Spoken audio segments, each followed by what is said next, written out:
Them drejtën, presidenti Osmani ka bërë shumë mirë që ka ftuar leadershipin politik, edhe leadershipi politik në vend, faktorët më të rëndësishëm politik në vend kanë bërë mirë që janë përgjigjur pozitivisht ftesës së presidentes Osmani, edhe eventualisht në këtë 1 orë gjysësh, kështu po I bie, nëse 1 orë 41 minuta. Se di, më duket që zoti Kurti është vonuar pak. Po, ai erdhi në ora 13:09 minuta. Okej, ashtu po I bie. Tamam, 1 orë gjysmë, mezi kanë pasur mundësi të shoqërisin shumë çështje që kanë të bëjnë me këtë situatë politike.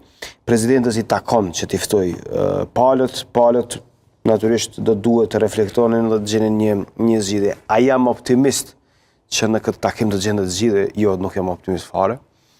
Për arsye se pozicionet kanë qenë rigjide, edhe si që ndoqëm edhe nga qëndrimet e mbrëmshme në politiko të dy subjekte politike të LDK-s edhe të lëvizëve, nuk është që diçka ka ndryshuar. Optimist nga ky takim, në fakt optimiste, nuk ka qenë as presidenti Vjosa Osmani, e cila ka deklaruar se nuk do të ketë vetëm një takim, do të ketë një sër takimesh, pra flasim për një numër takimesh cila do t'i presim mes presidentës dhe Po flet për një proces të ri të nisur, edhe procesi I ri I nisur në base se mund të kërkoj kohë, por gjithsesi është mirë që një gjë e tillë po ndodh.